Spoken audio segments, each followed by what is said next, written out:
Bonsoir à toutes et à tous, bienvenue à celles et ceux qui nous rejoindraient à l'instant. Nous allons suivre en direct depuis la place Saint-Pierre à Rome, au Vatican, la veillée de prière en présence, dans un moment, du pape François, une veillée de prière en préparation de la 14e Assemblée Générale Ordinaire du Synode des Évêques.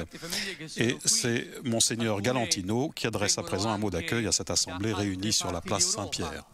Bienvenue à toutes les familles, il y en a même qui viennent de différents pays d'Europe. Bienvenue aussi à tous ceux qui nous suivent grâce à TV 2000.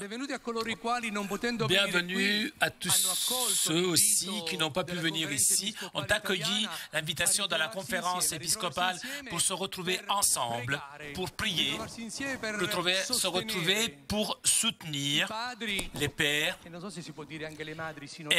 Est-ce qu'on peut dire les mères synodales? On ne peut pas.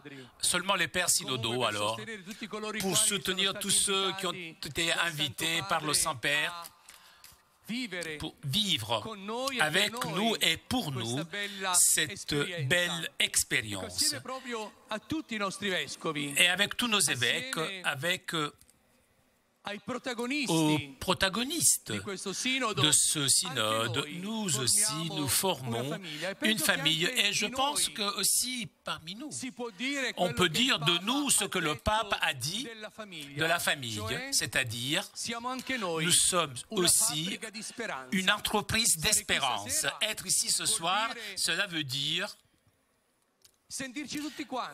nous sentir, nous tous, engagés à faire quelque chose, à vivre quelque chose de plus, oser davantage en ce qui concerne la famille, mais aussi en tout ce qui est témoignage chrétien. Donc nous aussi, plus que jamais, nous sommes une entreprise d'espérance et nous le sommes avec réalité chrétienne. Nous regardons la famille. Nous le sommes puisque avec une réalité chrétienne, nous voulons nous aussi crier, mais contre personne. Nous voulons élever un cri de prière à l'Esprit de Dieu, de façon puissante, de façon vraiment perceptible, puisse accompagner toute l'Église dans ce moment extraordinaire, moment où l'Église, par le Saint-Père, grâce au Saint-Père, veut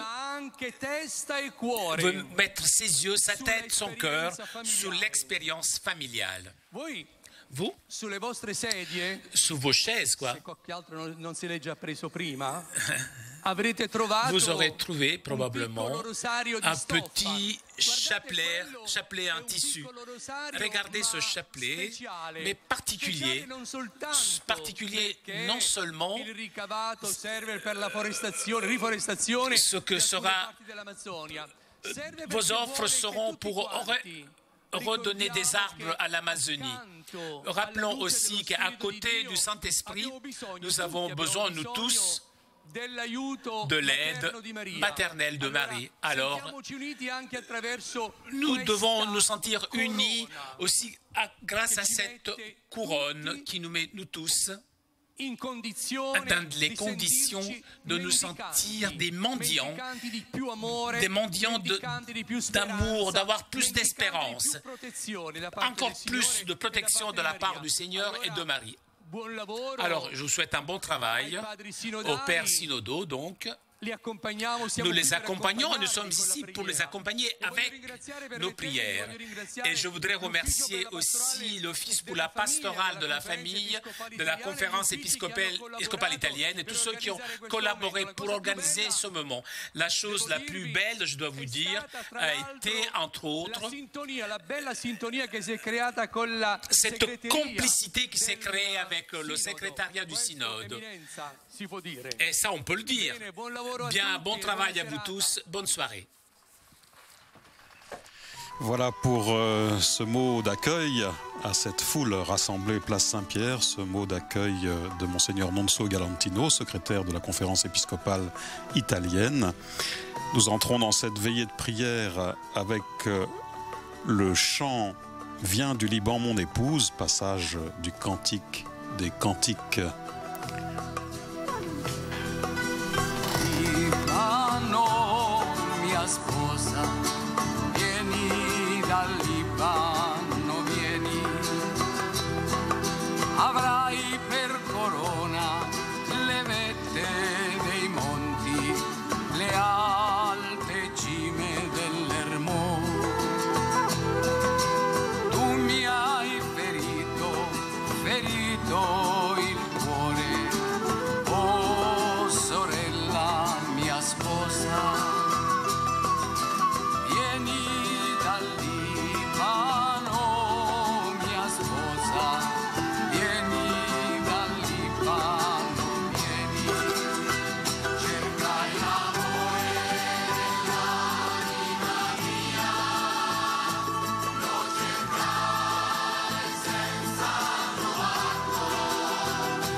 Voilà donc pour ce chant qui introduit cette veillée, revient du Liban Mon épouse, un chant des communautés néocatéchuménales. Nous écoutons la parole de Dieu tirée du Cantique des Cantiques. Une voix, c'est la voix de mon bien-aimé. C'est lui. Il vient. Il bondit sur les montagnes. Il court sur les collines. Mon bien-aimé, pareil à la gazelle, au faon de la biche. Le voici, c'est lui qui se tient derrière notre mur. Il regarde aux fenêtres, guette par le triage. Il parle, mon bien-aimé, il me dit « Lève-toi, mon ami, ma toute belle, et viens. Ô ma colombe, cachée dans les fentes du rocher, dans les retraites escarpées, que je vois ton visage, que j'entende ta voix. Ta voix est douce et ton visage charmant. Mon bien-aimé est à moi et moi je suis à lui. Pose-moi comme un sceau sur ton cœur, comme un sceau sur ton bras, car l'amour est fort comme la mort, la passion implacable comme l'abîme. Ces flammes sont des flammes de feu, fournaise divine. Les grandes eaux ne pourront éteindre l'amour, ni les fleuves l'emporter. Un homme donnerait-il toutes les richesses de sa maison pour acheter l'amour? Il ne recueillerait que mépris.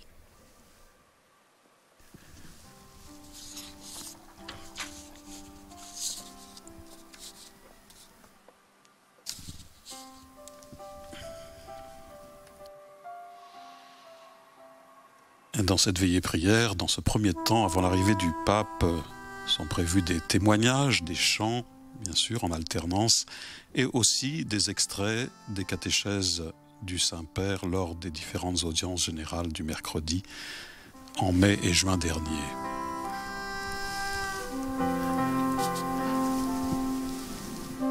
Je vous le disais, ce temps de prière est organisé par la conférence épiscopale italienne, donc à l'avant-veille de l'ouverture des travaux du synode.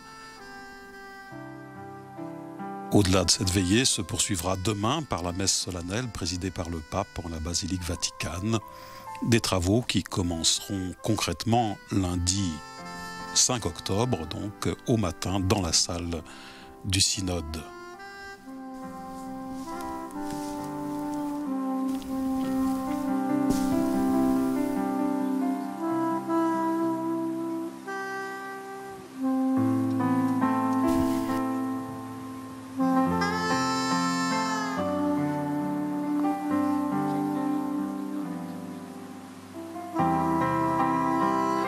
L'alliance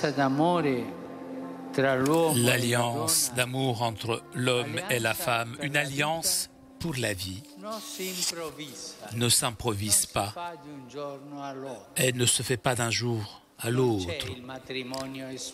Le mariage express n'existe pas. Il faut travailler sur l'amour.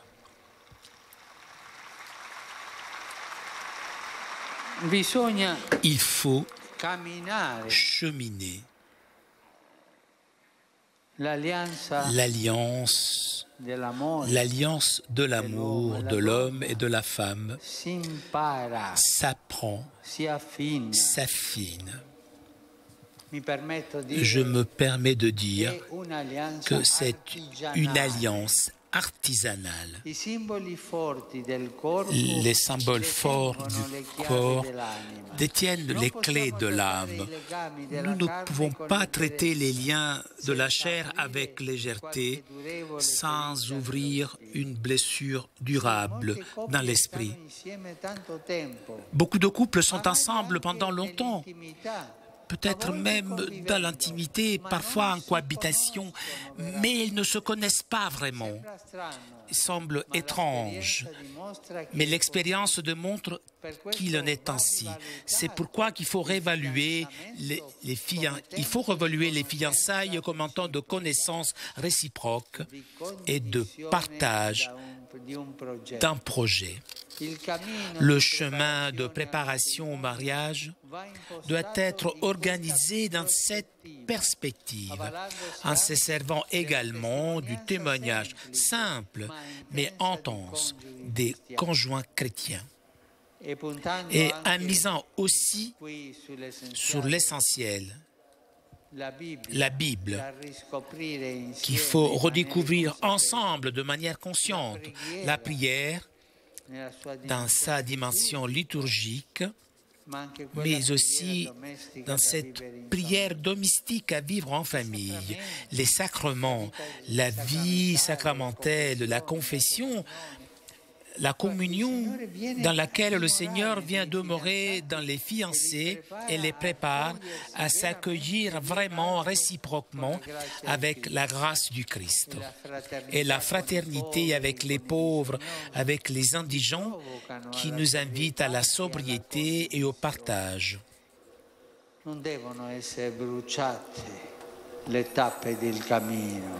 Les étapes du chemin ne doivent pas être brûlées, on mûrit petit à petit. Bonsoir, nous sommes du diocèse d'Alghero en Sardaigne. Nous sommes très émus, pas seulement par le fait que nous devons parler devant des milliers de personnes, mais surtout parce que dans quelques minutes, nous pourrons voir le pape François qui pour nous est comme un père, une lumière qui illumine notre chemin de couple. Nous nous sommes connus par l'intermédiaire d'une amie il y a 5 ans, quelques photos, et tout de suite son regard, c'était comme a transpercé mon cœur. J'avais 19 ans et pourtant, j'étais un enfant sans défense pour ce qui se passait en moi. Pour arriver à obtenir son numéro de portable, c'était difficile, puisque Sarah, même si petite, était un géant. Mais grâce à l'une de ses amies, j'ai réussi à avoir son numéro de téléphone. Au début, il y avait un petit peu de méfiance, mais ensuite, j'ai obtenu un premier rendez-vous. J'étais heureux comme tout. 1000 questions, 1000 pensées, 1000 inquiétudes. Un samedi du mois de mai, je vais à Alghero. Je me promène pour trouver les mots, les actions. Disons la bonne façon pour lui faire la cour. J'arrive à destination et, laps d'un instant, mes yeux se paralysent. Je n'arrivais plus à respirer et tout ce que j'avais à dire était parti. J'avais l'estomac noué, mais ensuite, tout a été magnifique, d'une saveur exceptionnelle, la même saveur qui nous unit depuis 5 ans, avec 1000 difficultés, 1000 obstacles et 1000 joies. Lorsque nous nous sommes connus, j'étais très éloigné de l'Église et Dieu, pour moi, était un monde à découvrir, alors que pour Sarah et sa famille, c'était toujours le pain quotidien. Cette froideur entre Dieu et moi était due à mon histoire, à l'éloignement des personnes que j'aimais, Cuba, ma terre. Mon cœur s'était endurci, mais ensuite, grâce à Sarah et à sa famille, j'ai découvert que le Seigneur écrit tout droit dans les lignes les plus étroites. Ce n'est pas toujours facile, nous sommes comme 2 boxeurs. On a envie de gagner, même étant fatigué. Beaucoup d'entraînements, des défaites, mais aussi beaucoup de victoires. Souvent, on se dispute et ce n'est pas facile. Elle a son caractère, un caractère fort, Sarah. Mais tout aussi fragile. Comme je pense pour elle, ce n'est pas facile de maîtriser un homme comme moi. Et en même temps, j'ai besoin de tendresse et de sentir qu'il y a quelqu'un proche de moi. La passion et la façon de vivre de ma terre cubaine est différente de la vie des Sardes. Je travaille comme orfèvre et dans ce travail d'orfèvre, j'ai appris à travailler jour après jour. Je remercie toujours Sarah pour la patience et la force qu'elle a mis dans ce chemin bref qui nous unit, avec la conscience de vouloir aller loin ensemble vers le toujours avec l'aide de Dieu.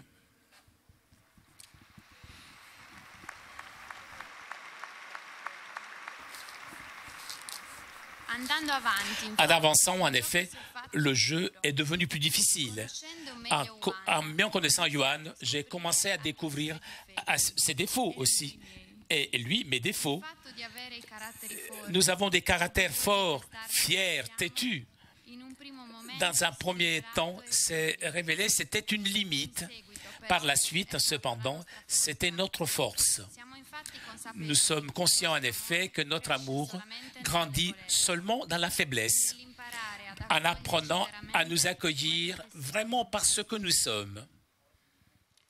Et comme enlever des lunettes roses qui te montrent seulement les choses positives.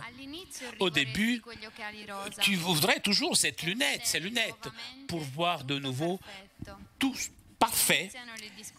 Mais les discussions commencent, puisque avec les défauts, ces défauts semblent des obstacles insurmontables. Ensuite, tu comprends qu'il ne s'agit pas d'obstacles insurmontables, mais des petites marches. Si tu arrives à marcher ces marches, tu arrives à un panorama magnifique qui dépasse de loin la vision toute rose. Et cela, il faut la faire avec des amis, des compagnons de voyage que Dieu nous a donnés. Nous avons découvert une église très grande, avec beaucoup de portes ouvertes. Comme nous disons souvent, c'est comme si nous étions fiancés une autre fois, le jour où nous avons réciproquement décidé de monter ces marches.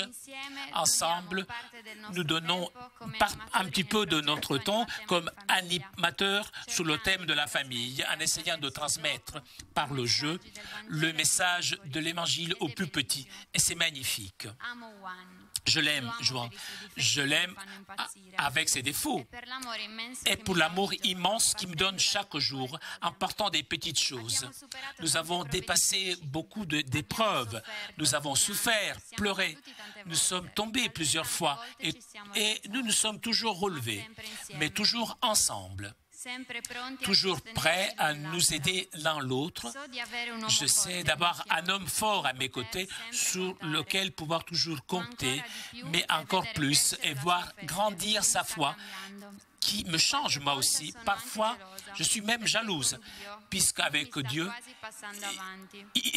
Dieu passe même avant moi, mais je m'aperçois que c'est le ciel qui nous a fait rencontrer et la couleur de la peau, ce n'est pas un obstacle même. Nous voulons colorier de façon nouvelle notre monde et l'Église tout entière. Voilà donc ce premier témoignage, ce premier couple témoin en cette veillée de prière qui introduit les travaux du synode des évêques pour la famille.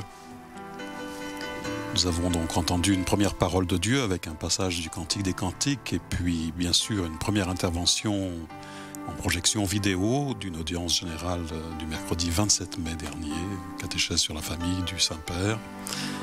Et à présent, c'est le chant « Come tu mi voi ». Me voici Seigneur, je viens à toi, mon roi, que s'accomplisse en moi ta volonté.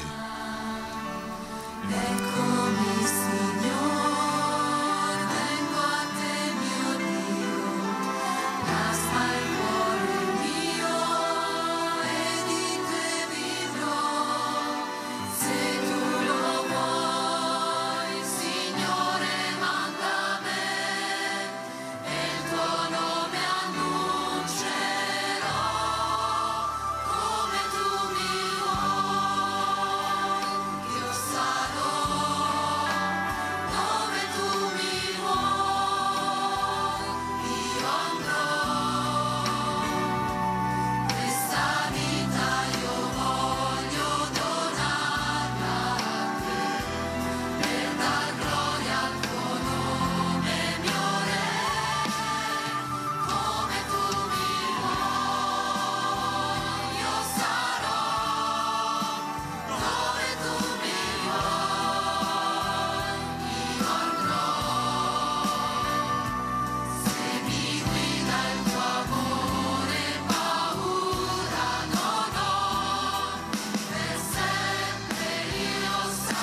Ascoltate la parola di Dio dalla lettera di San Paolo De la lettre de Saint Paul apôtre aux Éphésiens.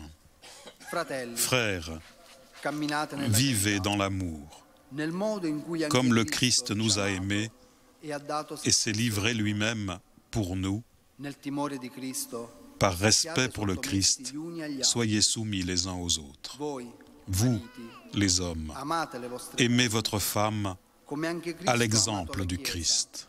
e ha dato se stesso Il a per aimé lei, l'Église, il s'est livré lui-même pour elle, purificandola afin de con la il rendre bagno sainte en la purifiant par le bain de l'eau baptismale, e per accompagné presentare d'une a se parole. stesso la Chiesa Il voulait se la sacro présenter à lui-même, cette Église resplendissante, sans tache ni ride, ni rien de tel. Il la voulait sainte et immaculée. Così anche mariti, C'est de la même façon que les maris doivent aimer leurs femmes, come il proprio comme leur propre corps. chi ama la propria Celui qui moglie, aime sa femme ama se stesso. s'aime soi-même.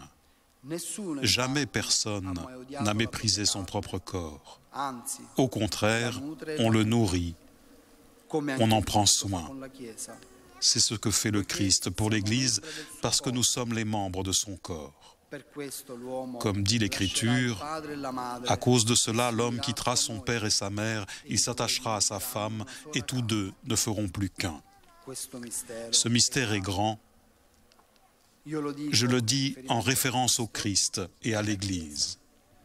Così anche voi, Pour en revenir à vous, ciascuno da parte chacun doit aimer sa propre femme comme lui-même, come se stesso, et la femme doit avoir du respect rispettosa verso il marito. pour son mari.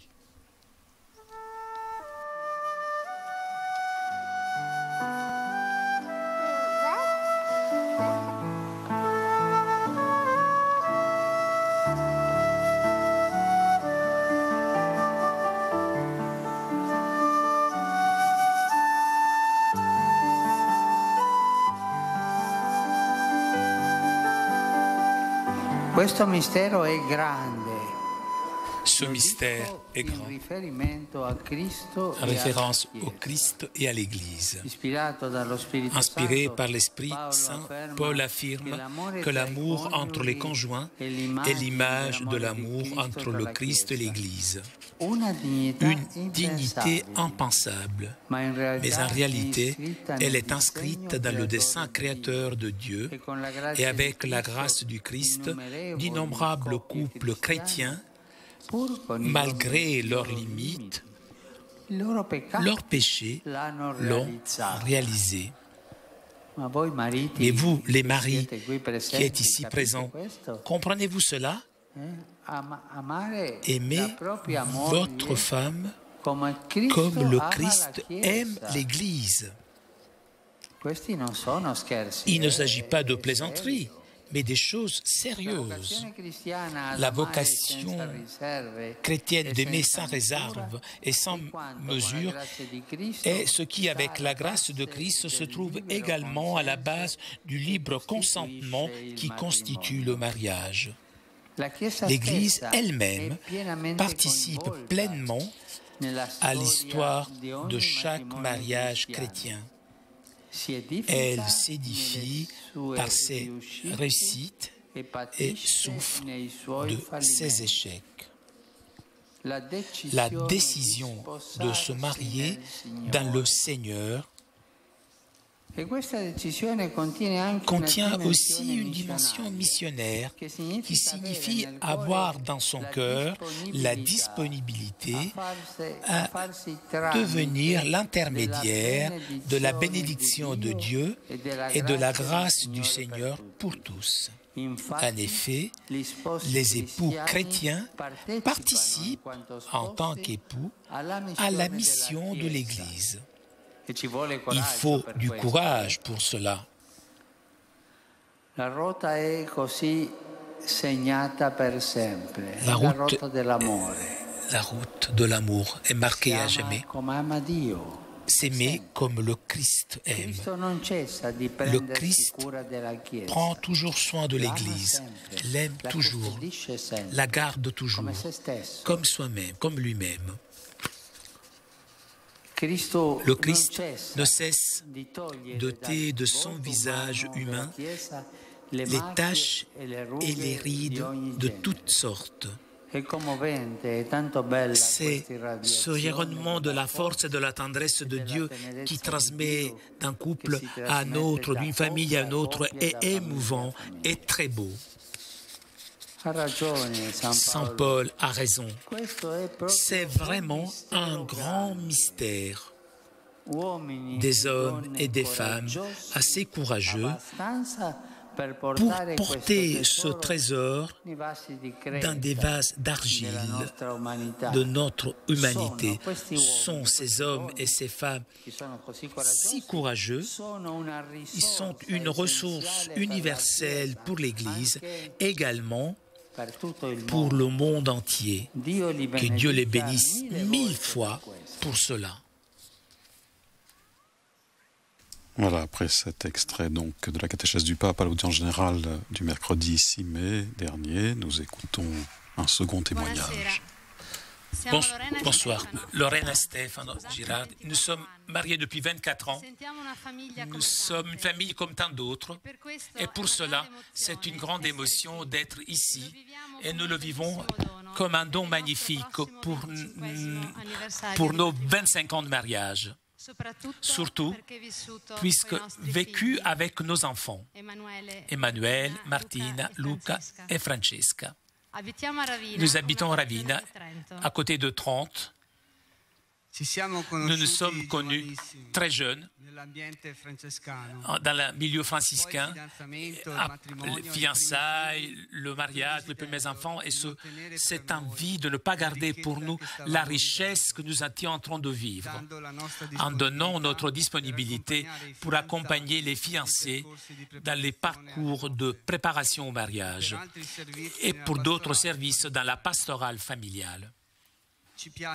Nous aimons construire avec les autres une famille de familles où le partage des chemins, des fragilités et des qualités de chacun sont une aide pour tous. L'une des lectures de notre mariage était la parole de Saint Paul qui invite à être soumis l'un à l'autre dans la crainte du Christ. Le sacrement du mariage comme choix de notre vie quotidienne. Et ensuite, aimer l'autre comme le Christ aime l'Église. C'est difficile. Aimer l'autre dans des moments où ne correspond plus à notre idéal, ou alors lorsque, dans les difficultés, tu ressens que lui s'éloigne de toi.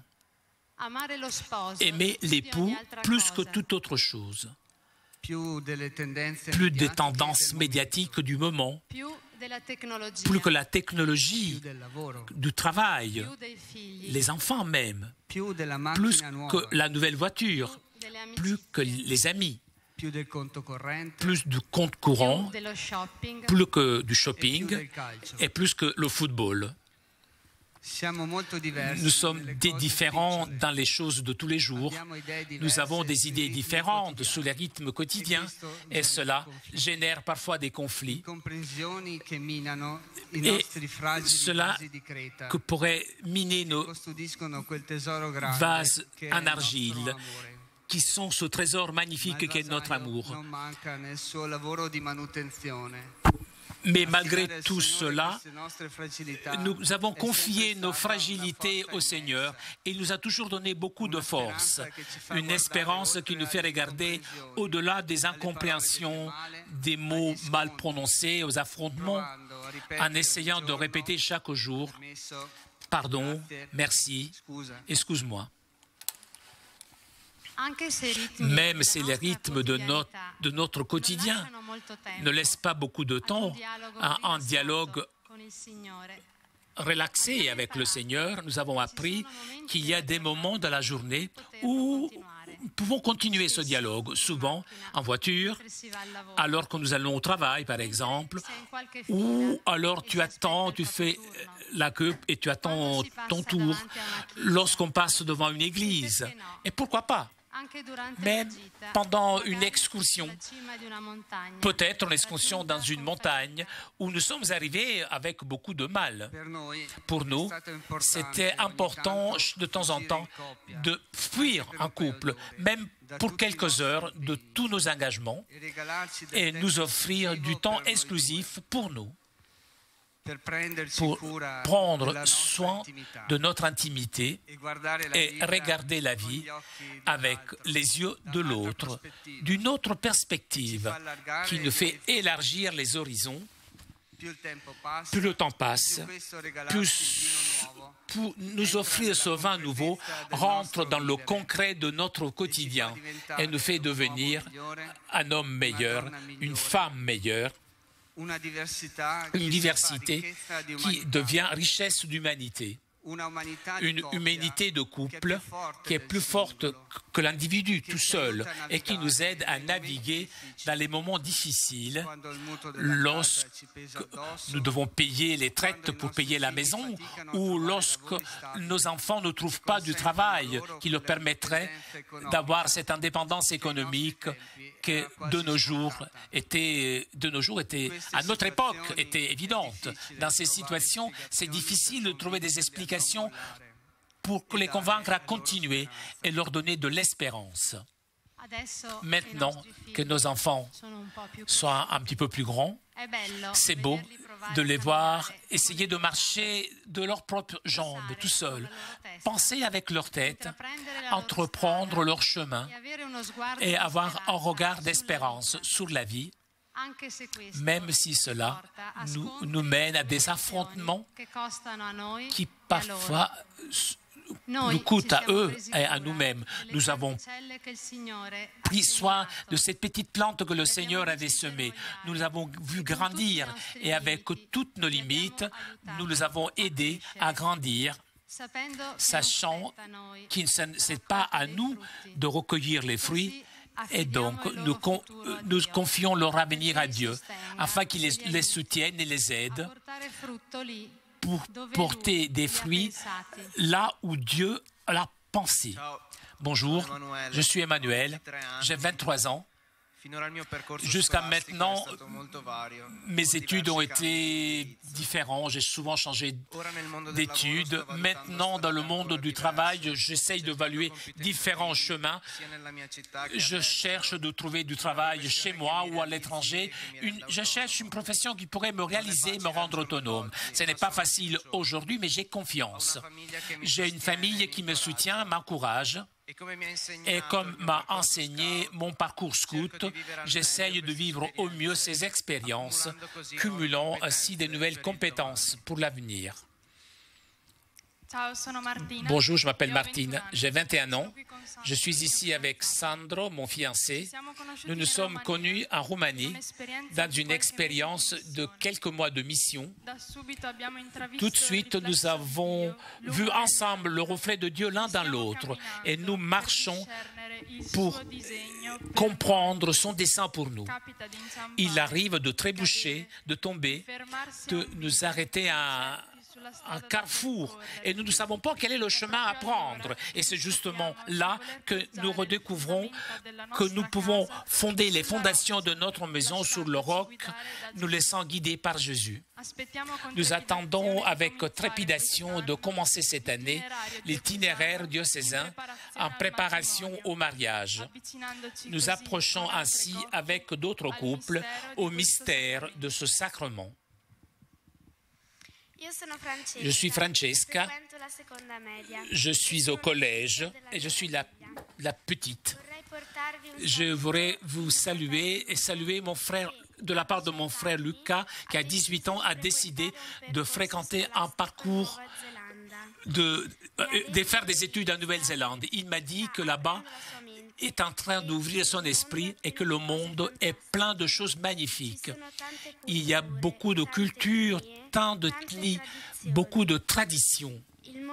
Le monde est tellement colorié et varié qu'on ne peut pas le perdre, l'égarer. Nous voudrions remercier nos enfants qui nous soutiennent dans notre mission au service de l'évangile du mariage, et avec eux nos parents et les personnes que tous les jours nous rencontrons sur notre chemin. Chacun est une présence précieuse, unique, qui rend plus concret notre chemin de service, qui n'est pas toujours facile, mais qui nous donne beaucoup et qui nous fait grandir comme couple, famille et en tant que petite église.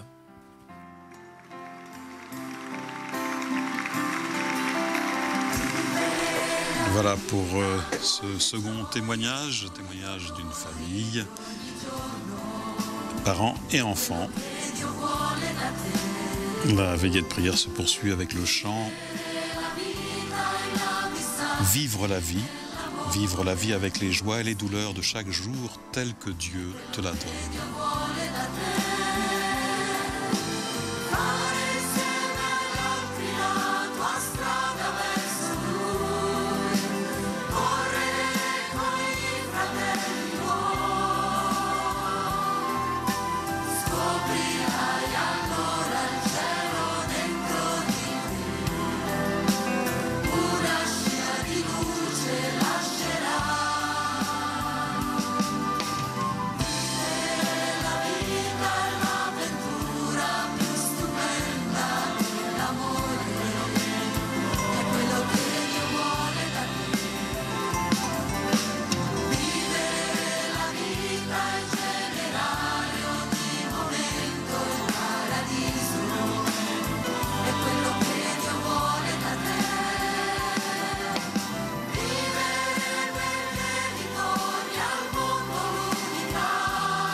Ascoltate la parola di Dio dalla lettera di San Paolo apostolo ai Romani. De la lettre de Saint Paul apôtre aux Romains. Frères, nous qui sommes donc devenus justes par la foi, nous voici en paix avec Dieu par notre Seigneur Jésus-Christ, lui qui nous a donné par la foi l'accès à cette grâce dans laquelle nous sommes établis. Et nous mettons notre fierté dans l'espérance d'avoir part à la gloire de Dieu. Bien plus, nous mettons notre fierté dans la détresse elle-même, puisque la détresse, nous le savons, produit la persévérance. La persévérance produit la vertu éprouvée produit l'espérance. Et l'espérance ne déçoit pas, puisque l'amour de Dieu a été répandu dans nos cœurs par l'Esprit Saint qui nous a été donné.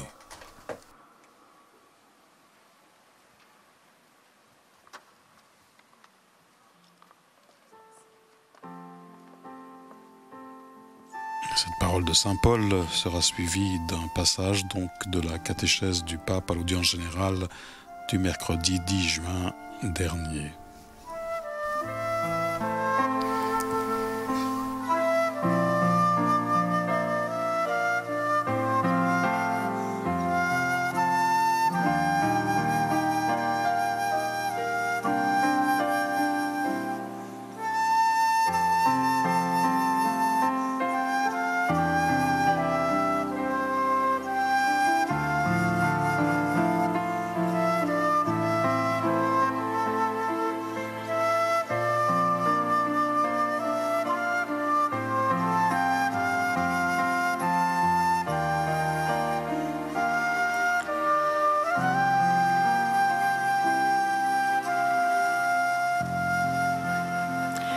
Dall'udienza generale di Papa Francesco di mercoledì 10 giugno 2015. Nell'ambito dei legami familiari, la malattia delle persone face à la maladie, même en famille, con un di più di apparaissent des difficultés. Cela est vécu comme une souffrance et angoisse. C'est l'amour qui nous fait sentir cela encore plus. Souvent, pour un père ou une mère, c'est plus difficile de supporter la maladie d'un fils, d'une fille, que même que leur maladie. Nous pouvons dire que la famille est depuis toujours l'hôpital le plus proche. Aujourd'hui encore, dans de nombreuses parties du monde, l'hôpital est un privilège réservé à de rares personnes et souvent il est éloigné. Ce sont la maman, le papa, les frères, les sœurs, les grands-mères qui assurent les soins et qui aident à guérir. Face à la maladie, même en famille, apparaissent des difficultés à cause de la faiblesse humaine. Mais en général, le temps de la maladie accroît la force des liens familiaux. Et je pense à combien il est important d'éduquer les enfants très tôt à la solidarité pendant le temps de la maladie.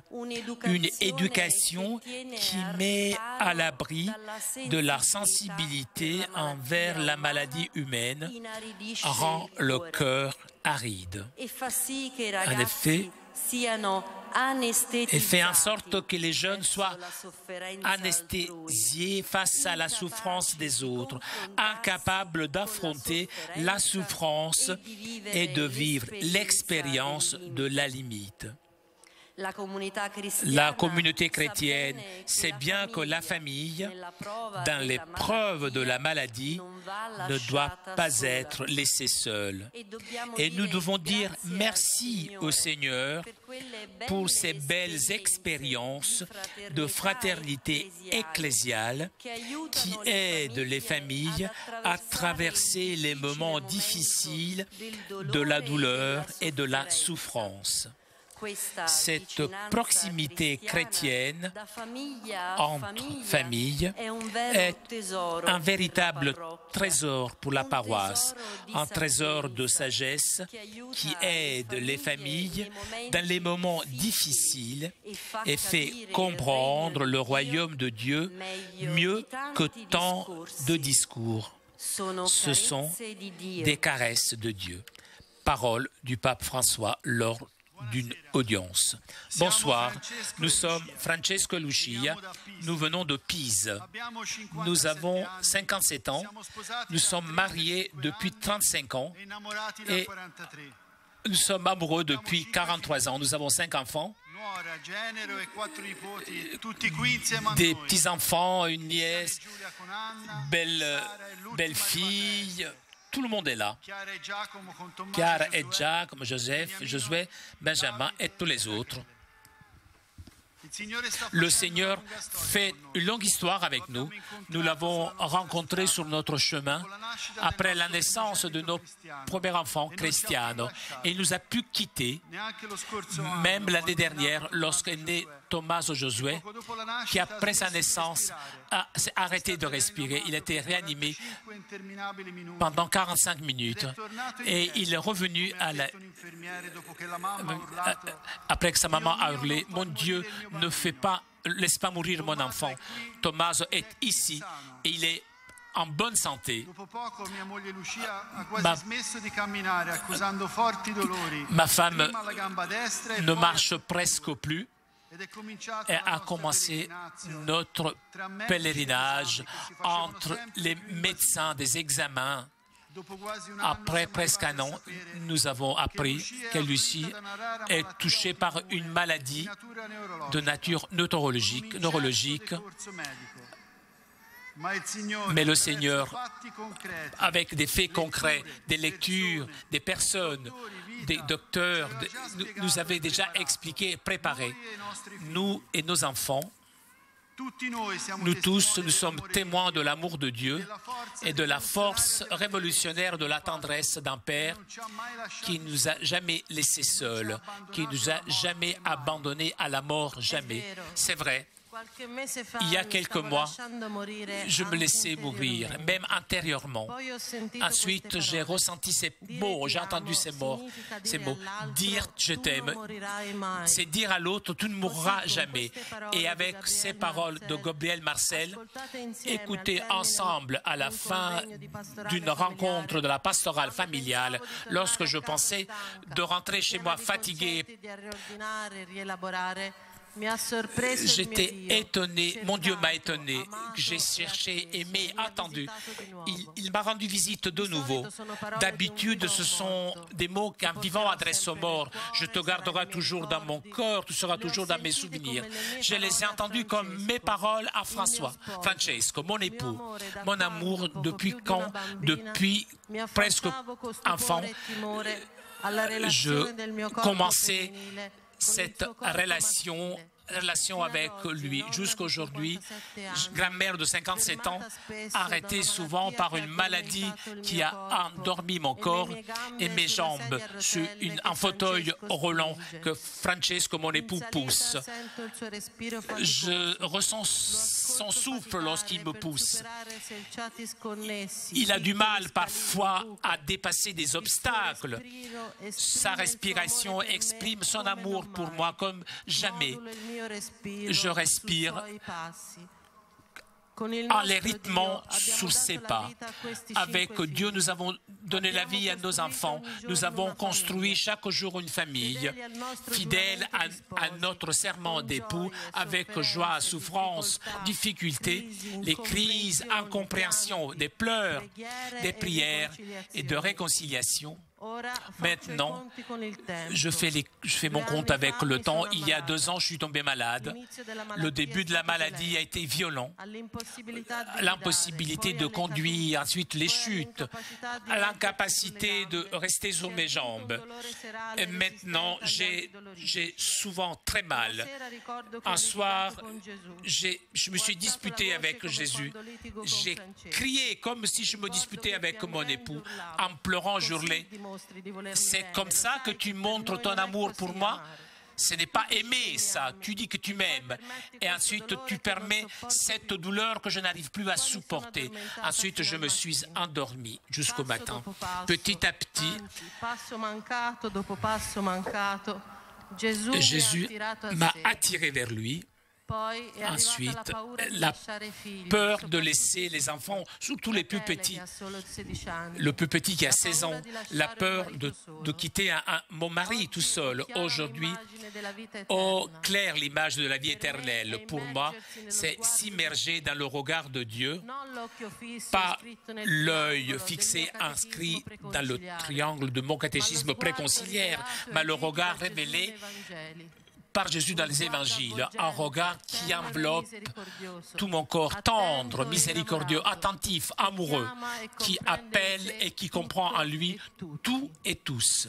Le Seigneur m'accompagne, me prend par la main, je m'appuie sur lui. Avec lui, je n'ai pas peur et je marche. Il me prépare, il m'habille comme une épouse. Il me regarde et m'aime en me disant « c'est comme ça que je t'ai regardé à l'autel lorsque nous nous sommes mariés. Et je te vois encore comme ça. Je crois que je retrouverai en Dieu, dans son regard, la communion des saints, les relations d'amour de ceux que je ne vois plus, la paix de celui qui connaît le bien et le mal, le parfum du commencement, les couleurs du jardin, le vent soif de l'esprit, tu ne mourras jamais. La partie de lui que mon mari m'a donnée, que j'ai accueillie, ses caresses, ses paroles, ses pensées, ses pleurs, ses joies, ses défauts sont devenus chair et vie en moi. Cette chair, cette vie, la femme que je suis aujourd'hui, la femme que je suis devenue dans le mariage, cette chair seulement indivisée, indivisible, rentrera dans le regard de Dieu, face à face avec lui. Et donc, si je mourrai déjà sous la terre, Francesco et ma famille pourront goûter de nouveau le jardin du commencement. J'ai regardé mon époux, le Christ. J'ai compris ce que veut dire la défaite de la mort et la victoire de la résurrection. Il a porté avec lui devant le Père le don de notre famille que j'ai partagé avec lui. En plus, je l'ai entendu. J'ai mangé de lui, j'ai bu à son calice. Je suis rentré avec maladie dans sa volonté, dans sa douleur, dans sa croix. Et donc, à jamais, et m'a lié à lui, à jamais. Me revient dans ces temps à l'esprit le mot alliance qui lie mon mariage avec cette nouvelle alliance faite par le Christ sous la croix avec moi, sang et eau mélangés, lui et moi. Ce mystère est vraiment grand et c'est un mystère, cette joie, ce bonheur intense que parfois j'éprouve, fruit parfumé de cette montée a créé pour moi, dans son amour d'époux pour moi. J'ai pensé aux paroles adressées à Marie dans le jardin du sépulcre. J'ai compris une phrase pour moi incompréhensible jusqu'aujourd'hui. Encore, je ne suis pas monté au Père. J'attends, Marie. Ne n'aie pas peur, courage. Tu seras avec moi au paradis. Je t'aime. Je suis ressuscité. Je te porte avec moi. Tu ne mourras jamais. Nous nous aimons encore beaucoup, encore plus qu'au début.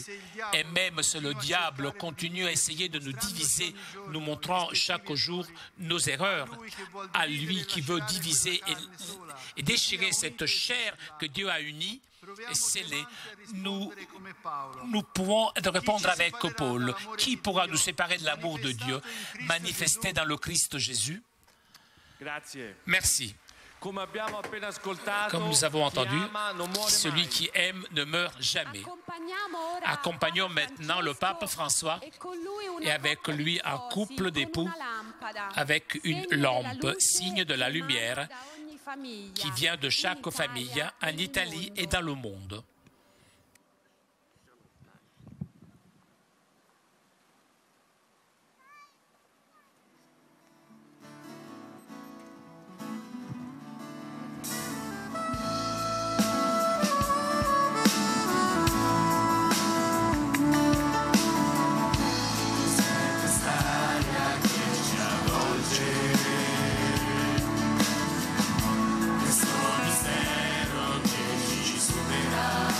Voilà qu'entre le Saint-Père, le pape François, sur cette place Saint-Pierre, accueilli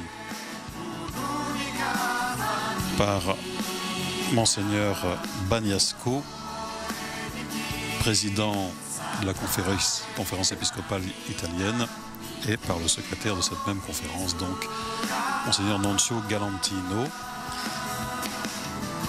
avec le chant qu'il y ait entre vous la charité. Nous entrons donc dans le deuxième temps de cette veillée de prière pour le synode, la 14e Assemblée générale ordinaire du synode des évêques, qui a pour thème la vocation et la mission de la famille dans l'Église et le monde contemporain, et dont les travaux, je vous le rappelle, seront ouverts par le pape lundi matin. Cette deuxième partie de la soirée, de cette veillée, nous entrons dans la prière proprement dite.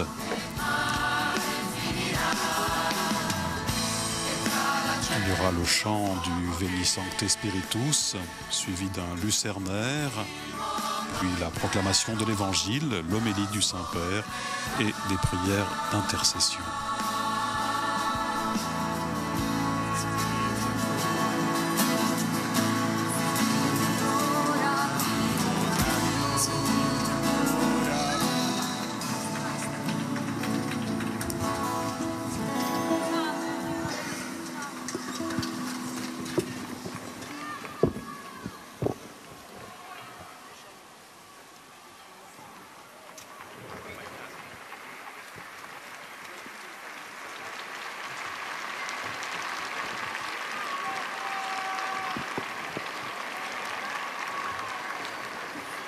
Sainteté, à la veille de synode dédié à la vocation et à la mission de la famille dans l'Église et dans le monde contemporain, je suis heureux de vous adresser mes salutations cordiales.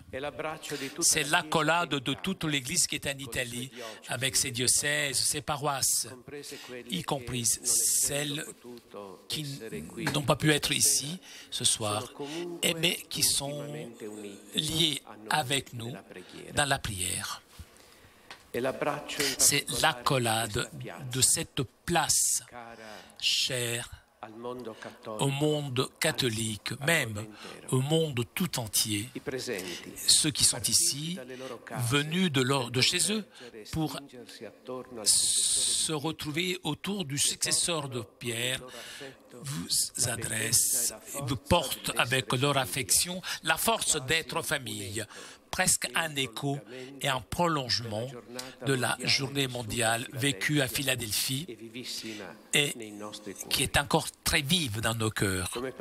En tant que pasteurs, nous sommes en première ligne dans la promotion de cette réalité qui est, comme vous disiez, bénédiction de Dieu au chef-d'œuvre de la création, cellule fondamentale de la société humaine et de la communauté chrétienne elle-même.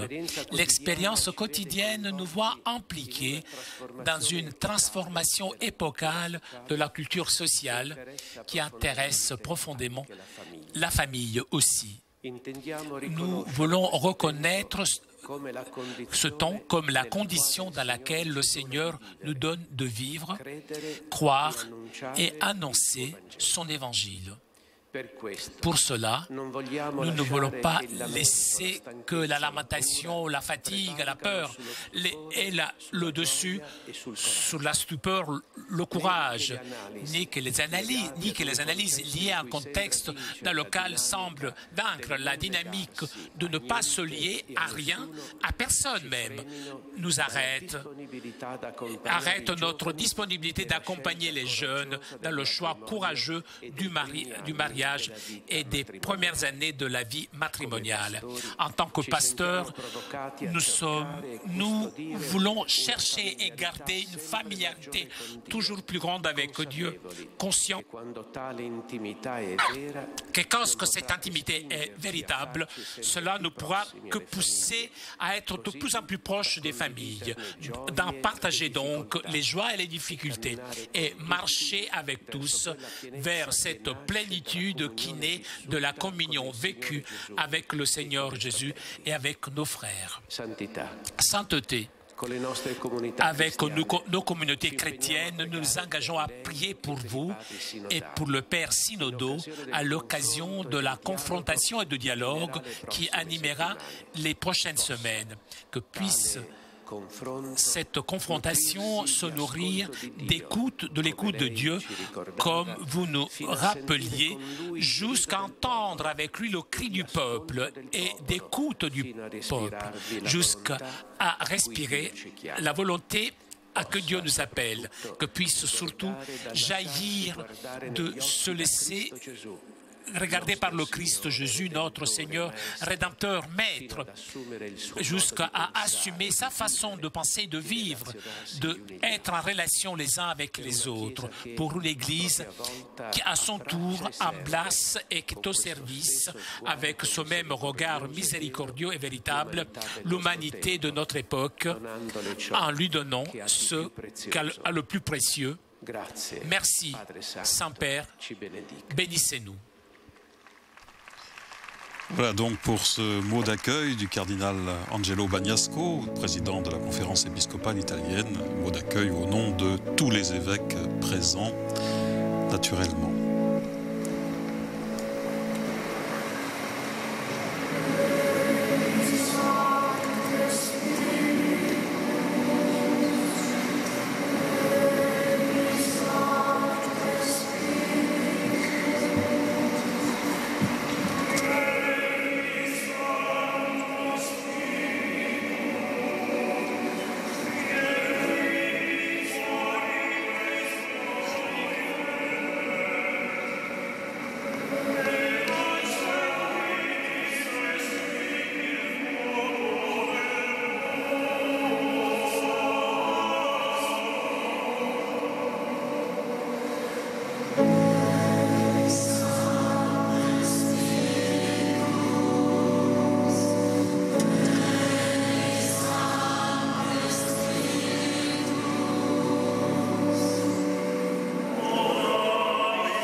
Nel nome del Padre, del Figlio e dello Spirito Santo. Amen. La pace, la carità e la fede da parte di Dio Padre e del Signore nostro Gesù Cristo siano con tutti voi. E con il tuo spirito. Fratelli e sorelle, Frères et sœurs, al tramonto del au sole, coucher du soleil, invochiamo invoquons le Christ, sole che soleil sorge qui dall'alto, vient du haut, perché illumini afin qu'il con la sua illumine grazia avec sa le grâce nostre famiglie. nos familles.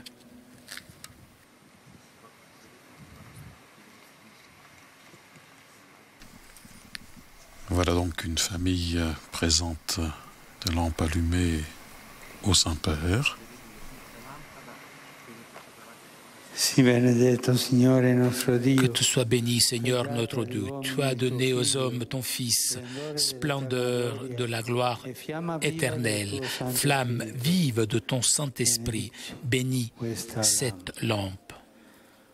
Fais que nous devenions des porteurs de lumière, des bâtisseurs d'un monde renouvelé dans ton amour. per Cristo nostro Signore.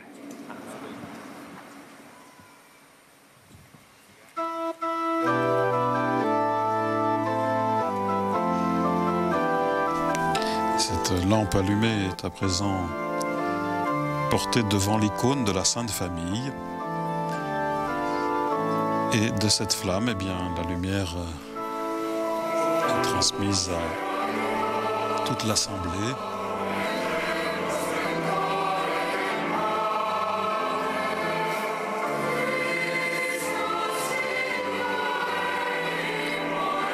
Au chant,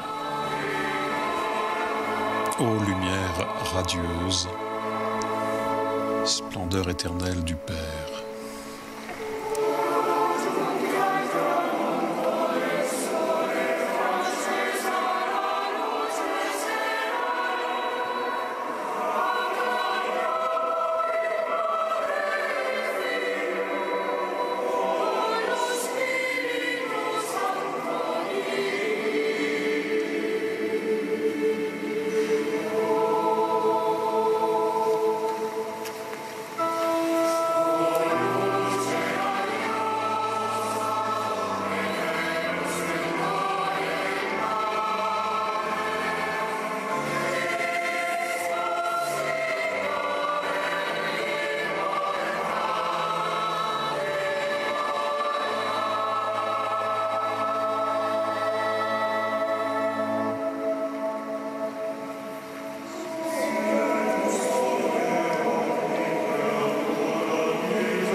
Preghiamo.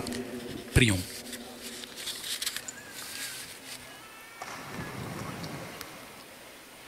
Dieu Dieu est Père de tous les hommes. Tu es la source inépuisable de toute vie. Dans la sainteté et dans la simplicité de la sainte famille de Nazareth, tu nous donnes l'image la plus vive d'une existence vécue avec générosité, avec plénitude. Donne-nous aujourd'hui de nous laisser inspirer intimement par l'amour que Jésus, Marie et Joseph ont intensément partagé dans leur vie de famille. Qu'ils intercèdent pour nous. Et maintenant, nous nous confions à toi, notre Père.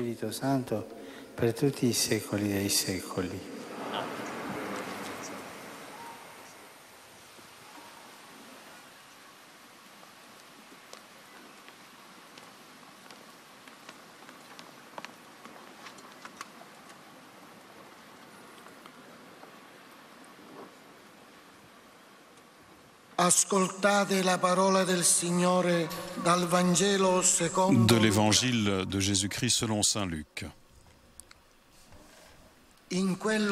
En ce jour-là, 2 disciples faisaient route vers un village appelé Emmaüs,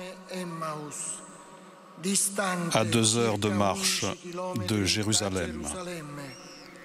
Et ils parlaient entre eux de tout ce qui s'était passé. Or, tandis qu'ils s'entretenaient et s'interrogeaient, Jésus lui-même s'approcha et il marchait avec eux. Mais leurs yeux étaient empêchés de le reconnaître. Quand ils approchèrent du village où ils se rendaient, Jésus fit semblant d'aller plus loin. Mais ils s'efforcèrent de le retenir. Reste avec nous, car le soir approche et déjà le jour baisse. Il entra donc pour rester avec eux. Quand il fut à table avec eux, ayant pris le pain, il prononça la bénédiction et, l'ayant rompu, il le leur donna. Alors leurs yeux s'ouvrirent et ils le reconnurent, mais il disparut à leur regard. Ils se dirent l'un à l'autre, « Notre cœur n'était-il pas brûlant en nous,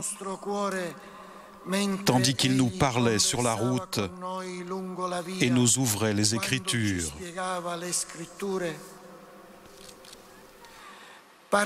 À l'instant même, ils se levèrent et retournèrent à Jérusalem. Ils y trouvèrent réunis les 11 apôtres et leurs compagnons qui leur dirent « Le Seigneur est réellement ressuscité. Il est apparu à Simon-Pierre. » À leur tour, ils racontaient ce qui s'était passé sur la route et comment le Seigneur s'était fait reconnaître par eux à la fraction du pain.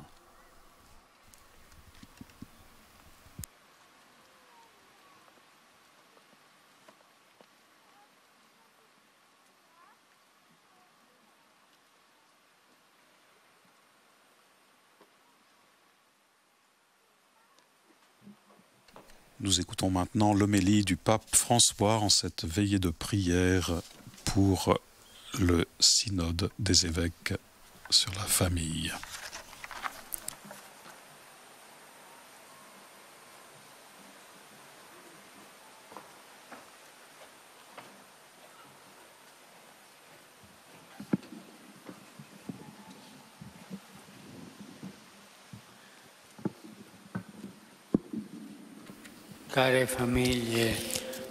Chères familles, bonsoir. À quoi bon allumer une petite bougie Dans l'obscurité qui nous entoure, n'aurait-on pas besoin de toute autre chose pour dissiper l'obscurité? Mais peut-on vaincre les ténèbres? À certaines époques de la vie, cette vie même pleine de ressources merveilleuses, de semblables interrogations s'imposent avec force. Face aux exigences de l'existence, la tentation amène à se retirer, à déserter, à se fermer, peut-être au nom de la prudence et du réalisme, en fuyant ainsi la responsabilité de faire sa part jusqu'au bout. Rappelez-vous l'expérience d'Élie. Le calcul humain suscite chez le prophète la peur qui le pousse à chercher refuge. Peur. Devant cette menace, Élie se hâta de partir pour sauver sa vie. Il marcha 40 jours et 40 nuits jusqu'à Horeb, la montagne de Dieu.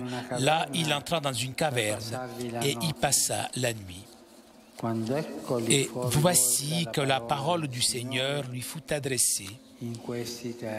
Il lui dit: « Que fais-tu là, Élie ?» Puis, sur l'Horeb, il trouvera la réponse.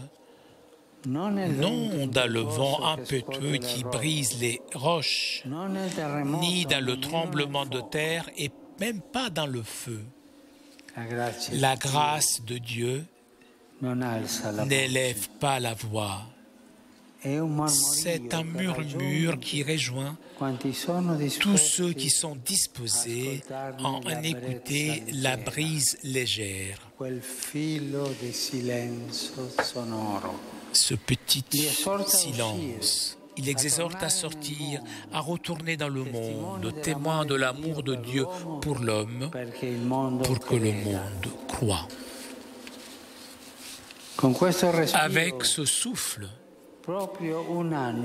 il y a presque une année, sur cette même place, nous avons invoqué l'Esprit Saint, demandant que, en se mettant au thème de la famille, les pères synodaux sachent écouter et se confronter en gardant le regard fixé sur Jésus, parole ultime du Père et critère d'interprétation de tout. Ce soir, notre prière ne peut être une autre prière parce que, comme le rappelait le patriarche Athénagoras, sans l'Esprit Saint, Dieu est loin. Le Christ reste dans le passé. L'Église devient une simple organisation. L'autorité se transforme en domination, la mission en propagande, le culte en évocation, l'agir des chrétiens en une morale d'esclaves. Prions donc pour que le synode qui s'ouvre demain sache ramener l'expérience conjugale et familiale à une image accomplie de l'homme, qu'il reconnaisse, valorise et propose tout ce qu'il y a en elle de beau, de bon et de sain, et qu'il embrasse les situations de vulnérabilité qui la mettent à l'épreuve. la pauvreté, la guerre, la maladie, le deuil, les relations blessées et défaites, d'où surgissent malaise, ressentiment, rupture. Qu'il rappelle à ces familles, comme à toutes les familles, que l'Évangile demeure une bonne nouvelle, d'où repartir toujours. Que du trésor de la tradition vivante, les pères sachent tirer des paroles de consolation et des orientations d'espérance pour des familles appelées à construire en ce temps l'avenir de la communauté ecclésiale et de la cité de l'homme. Chaque famille, en effet, est toujours une lumière, bien que faible, dans l'obscurité du monde. L'histoire même de Jésus parmi les hommes prend forme dans le sein d'une famille, à l'intérieur de laquelle il restera pendant 30 ans.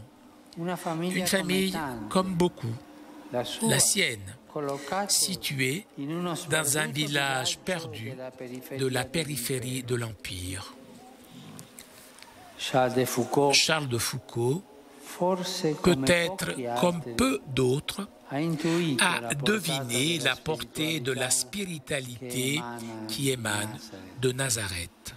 Ce grand explorateur abandonna en hâte la carrière militaire, fasciné par le mystère de la Sainte Famille, de la relation quotidienne de Jésus avec ses parents et ses proches, du travail silencieux, de la prière humble. Regardant la famille de Nazareth, frère Charles discerna la stérilité du désir de richesse et de pouvoir. Il se fit tout à tout par l'apostolat de la bonté.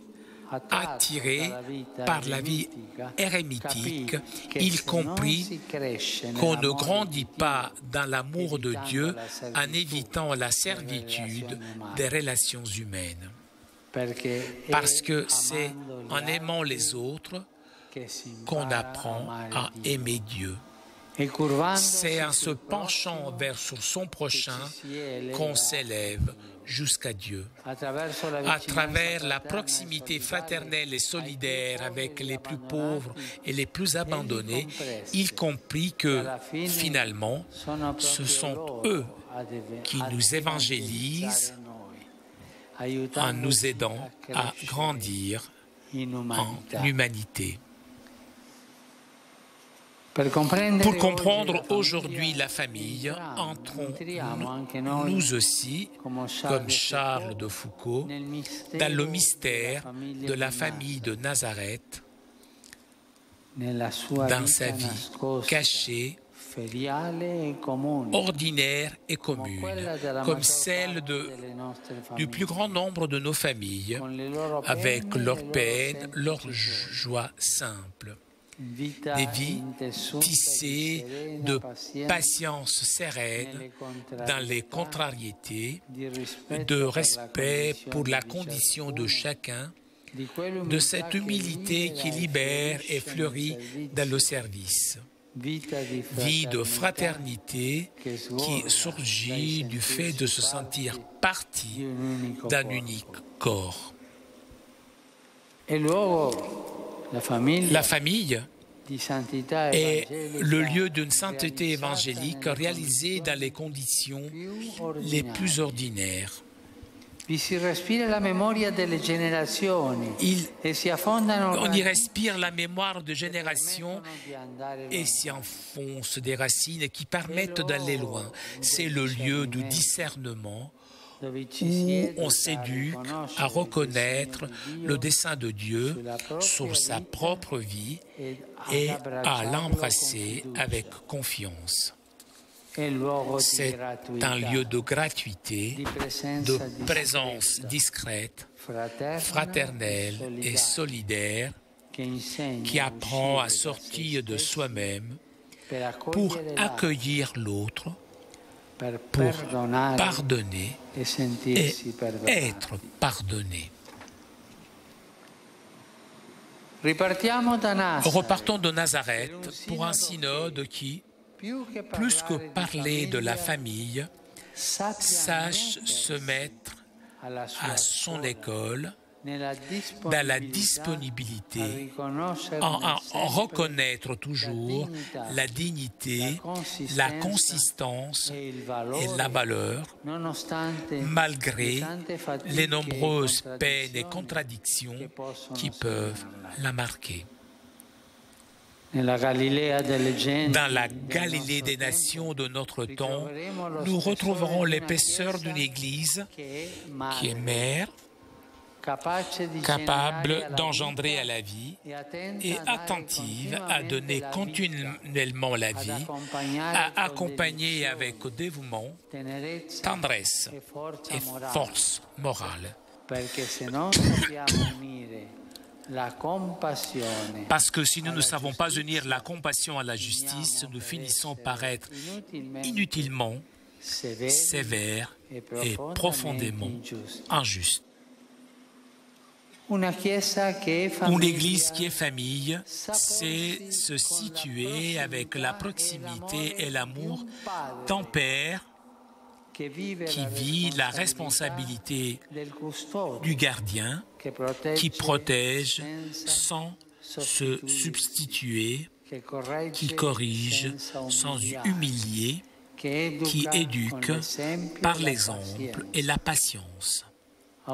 Parfois, simplement, par le silence d'une attente priante et ouverte. Surtout une église d'enfants qui se reconnaissent frères, qui n'arrivent jamais à considérer quelqu'un uniquement comme un poids, un problème, un coût, une préoccupation ou un risque. L'autre est essentiellement un don qui reste tel même quand il parcourt des chemins différents. C'est une maison ouverte, l'Église, loin des grandeurs extérieures, accueillante dans le style sobre de ses membres et, à cause de cela, accessible à l'espérance de paix qui est présente en chaque homme, y compris en tous ceux qui, éprouvés par la vie, ont le cœur blessé et souffrant. Cette Église peut vraiment éclairer la nuit de l'homme, lui montrer avec crédibilité le but et en partager les pas, justement parce que la première, elle vit l'expérience d'être sans cesse régénérée dans le cœur miséricordieux du Père.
Fratelli e sorelle, frères et sœurs, famiglie e familles, amici, amis, siamo nous qui sommes raccolti ici in réunis en preghiera prière per invocare pour dal Signore invoquer della du Seigneur vita de la vie grâce et sagesse, prudence, audace pour le synode qui s'ouvrira demain.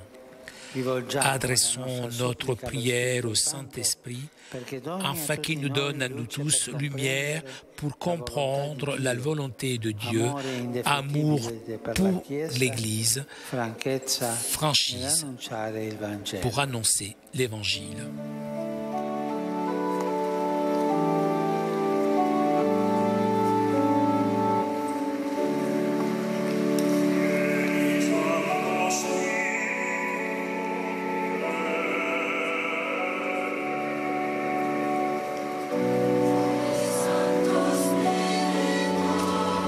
Viens, Esprit Saint, viens.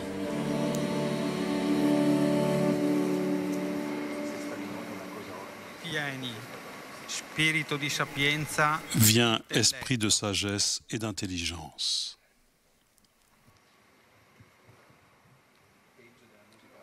Donne à notre pape François et aux évêques réunis autour de lui dans le synode la lumière et la sagesse de l'Évangile.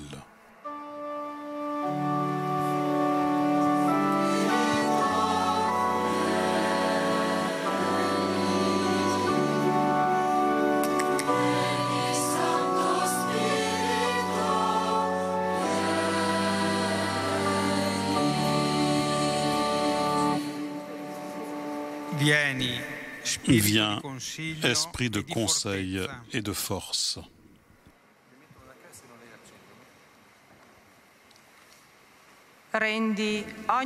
Fais de tous les baptisés des témoins crédibles du Christ. Soutiens les persécutés, conforte ceux qui doutent, diffuse la miséricorde du Père sur tous les pécheurs.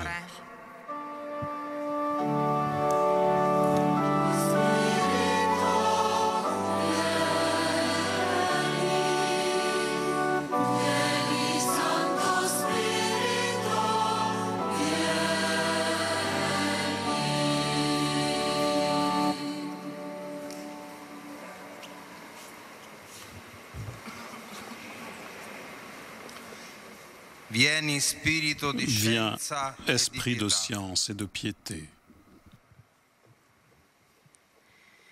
Accompagne le chemin de nos familles, aide-les à affronter sereinement les difficultés quotidiennes, rends-les ouvertes à l'accueil et à la solidarité. Fais qu'elles expérimentent toujours plus la force unifiante de l'amour.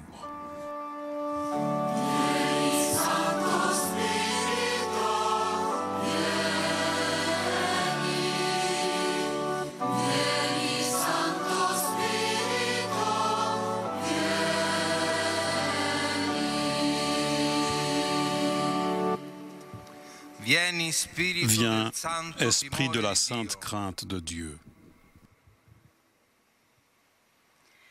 Fais fleurir l'amour là où il y a la haine. Répands la joie là où il y a la douleur. Donne la paix au monde entier.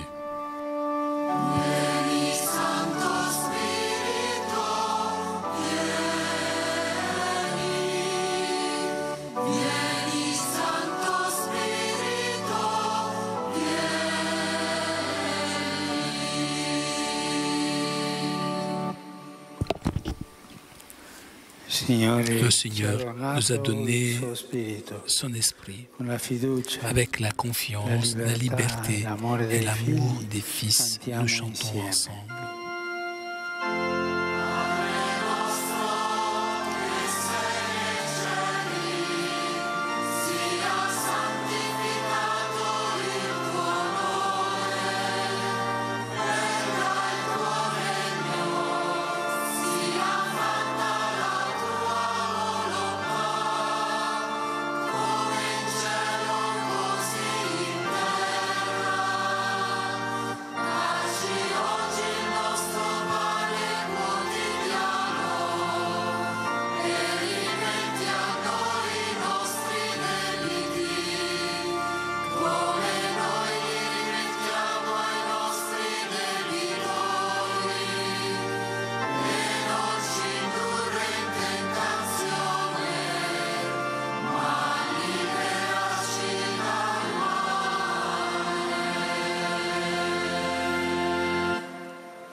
Signore sia con voi.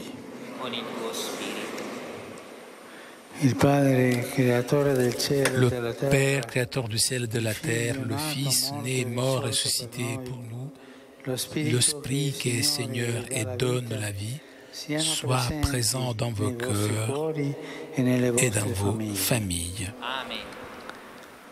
E la benedizione di Dio Onnipotente, Padre, Figlio e Spirito Santo discenda su di voi e con voi rimanga sempre. Amen. Andate in pace.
Esulta il mio spirito in Dio mio Salvatore, perché ha guardato all'umile sua serva.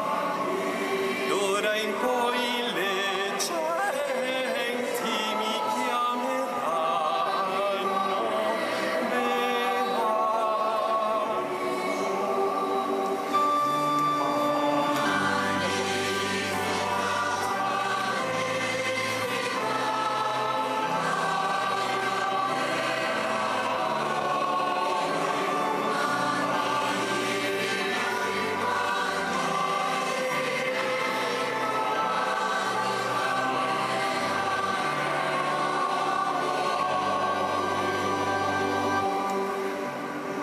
Grandi cose ha fatto in me l'Onnipotente, e santo, santo è il suo nome, la sua misericordia si dona per sempre a quelli che lo temono.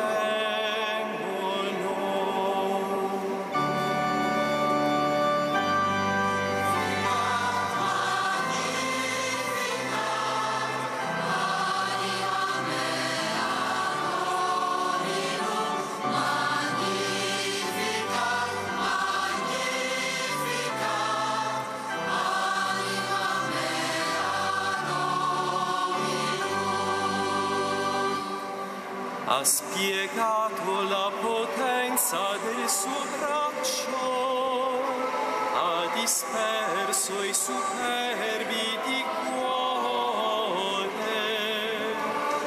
ha rovesciato i potenti dai troni e ha innalzato gli umili.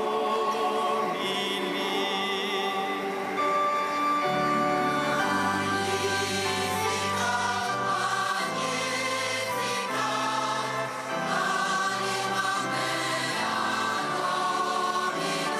magnificat,